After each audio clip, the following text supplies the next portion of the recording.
Today in Draw My Life, the lost episode of Thomas and Friends. Whoa!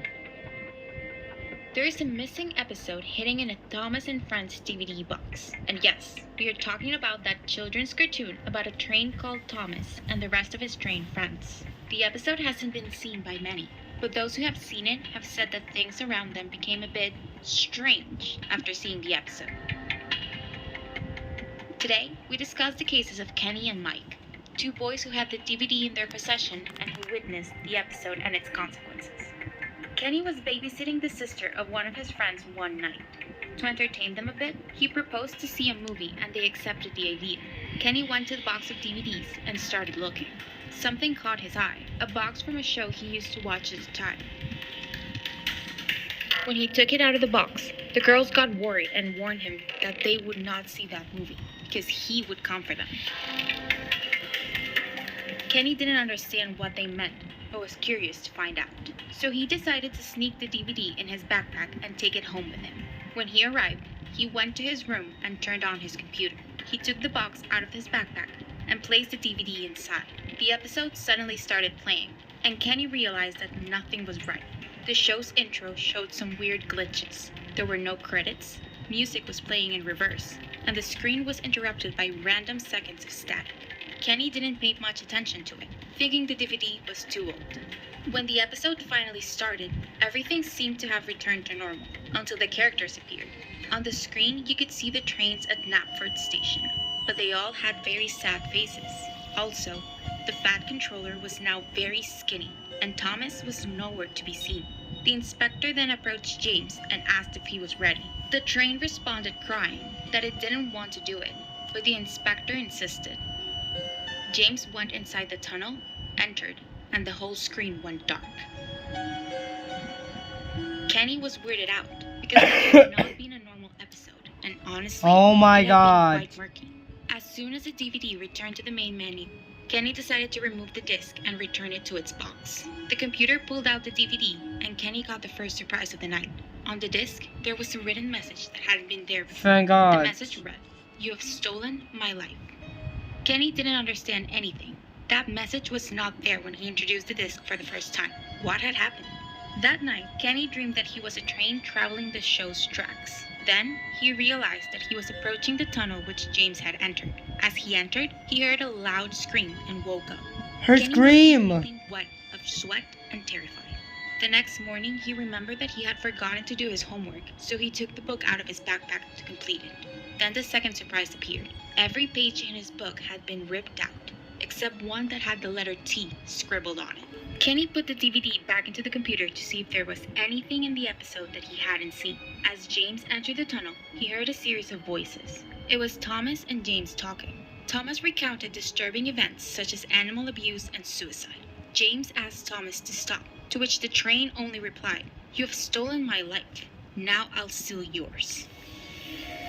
James screamed loudly again, and then all was silent. Mom, what's that? Kenny went to remove the disc. But every time Kenny wanted to remove it, the computer would show an error. Suddenly, his phone started ringing. Kenny thought it was his mother and took the call. But a sinister voice on the other end said, "I know you're listening, Kenny." Young adult. The voice was Thomas. Finally, the disc came out of the computer, and Kenny did the logical thing. He put it back in the box and carried it to the dumpster outside of his house.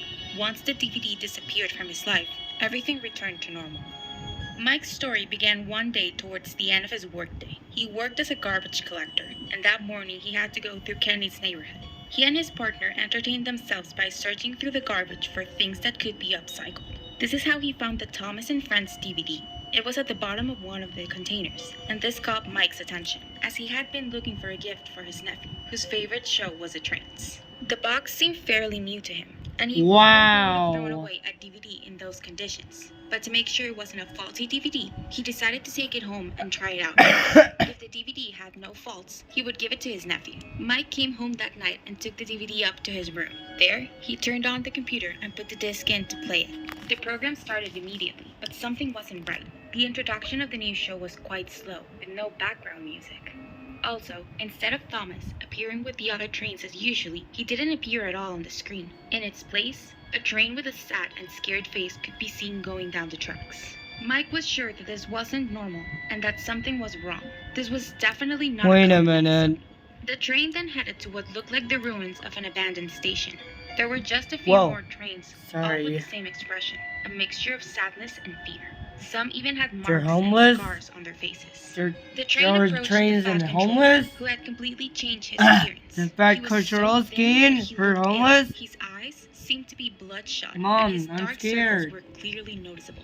He looked like a person The who right- hadn't slept in days her and red could collapse at any eye. moment. Mike was Ooh, surprised by that's the so appearance scary, of his character. Mommy. The inspector simply went to where Squawk, the train huh? was, looked him in the face, and with a sinister voice said, "It's time to go."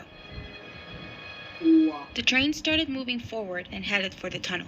Around the entrance, parts of metal and other trains could be seen scattered Yeah, Mommy. around and broken. Without saying anything, the train entered the tunnel, and a second later, the screen went completely black. Mike tried to fast forward the episode to see if that was the end, but the buttons weren't working. He decided to go to the kitchen to get something to eat, but as soon as he was about to leave the room, he heard a voice say, "Don't leave me alone, Mike." Mike went to the computer and suddenly heard another voice.